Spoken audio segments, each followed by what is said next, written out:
Ronald, você falou a respeito de depressão, por exemplo, né? De que maneira que a depressão pode estar relacionada a esse processo inflamatório, silencioso, crônico, subclínico?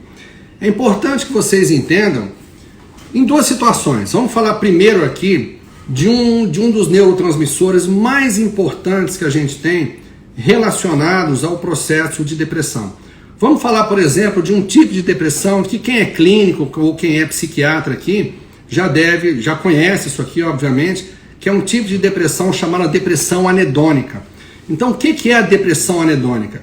É aquela depressão que a pessoa não tem prazer em situações de recompensa. Por exemplo, uma pessoa que trabalha muito ao longo da sua vida toda e sempre teve um sonho, vamos dar um exemplo aqui, de abrir uma loja, por exemplo. Aí a pessoa vai, luta, trabalha, consegue aquilo ali. Quando aquele sonho se concretiza, todas as pessoas vêm para ela e falam: nossa, que legal, prazer, parabéns, você é um vencedor. E qual é a postura da pessoa? Trabalhei para isso, para mim, tanto faz. Ou seja, não vê graça na vida, não vê graça nas situações de conquista, tá?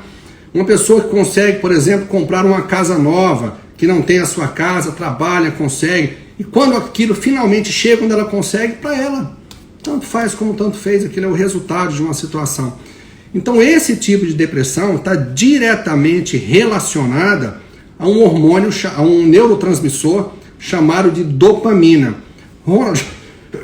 E qual é o processo que relaciona a depressão anedônica, a dopamina, com a inflamação? Ela pode atingir por duas vias aí. A primeira via com que ela atinge é que quando eu começo a ter uma alteração na minha microbiota intestinal, produzindo citocinas inflamatórias, eu já expliquei durante a semana passada toda para vocês como é que funciona aquela questão do cortisol, né, do estímulo das nossas glândulas adrenais, levando o cortisol para níveis suprafisiológicos, o que vai bloquear algumas enzimas que fazem a conversão de um pré-hormônio chamado T4 na forma ativa do nosso hormônio tiroidiano, que é o T3. E qual é a importância disso? O que o T3 tem a ver com a dopamina? Calma, estamos chegando lá, você vai entender agora.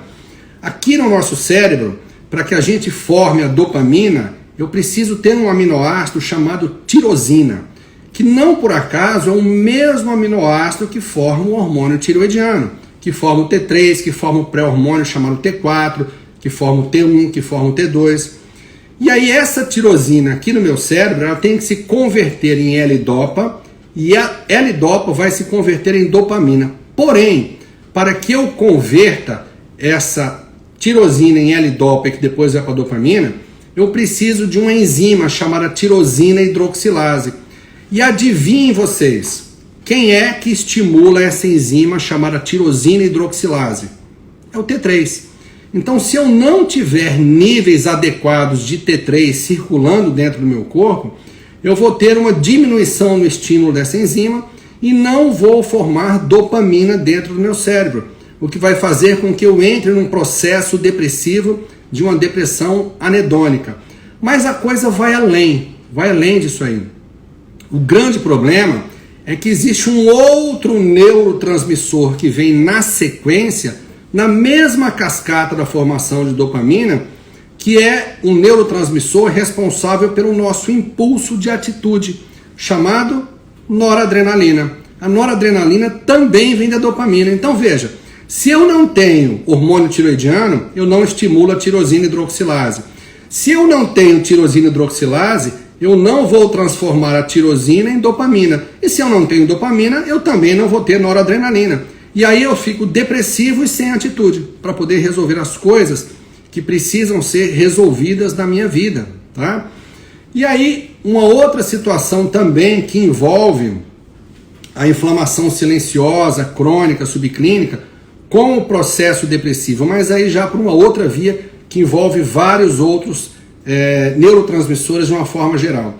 A gente sabe que as células intestinais que nós temos, elas são juntinhas assim, e ligadas por algumas substâncias que nós chamamos genericamente de tight junctions, que são as junções apertadas que ligam as células intestinais.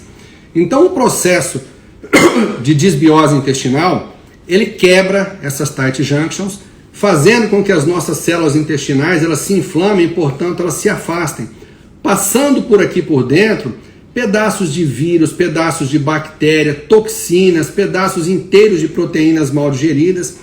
E o grande problema é que a nossa barreira hematoencefálica ela é composta por essas mesmas substâncias que mantêm as células intestinais apertadas aqui, sem permitir que tenha acesso direto à minha corrente sanguínea essas substâncias que nós chamamos de substâncias tóxicas, inflamatórias.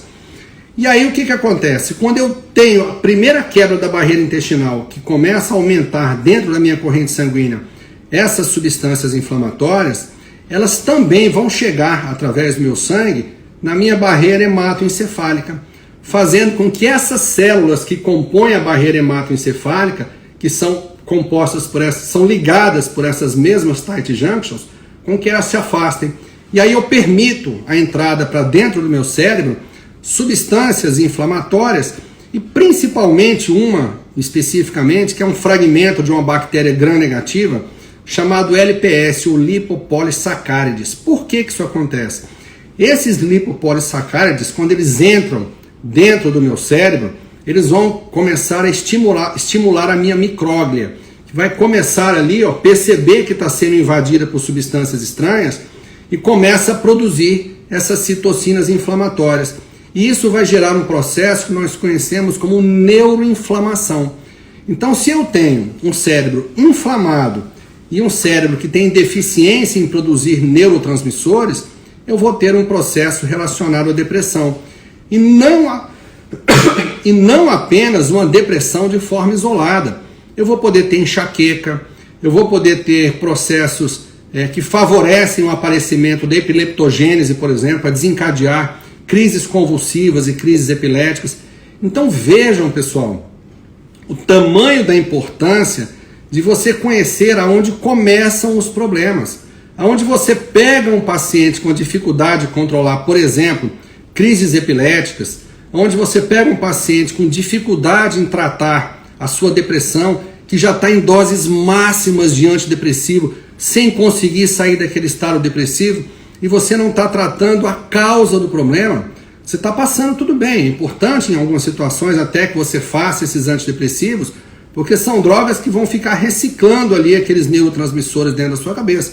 Mas o problema é que vai chegar um momento que elas lesam ali esses receptores e vão parar de fazer efeito. Aí ou você vai ter que aumentar a dose do antidepressivo, e a grande maioria deles causam sim efeitos colaterais, ou então vai acabar tendo que partir para um outro antidepressivo.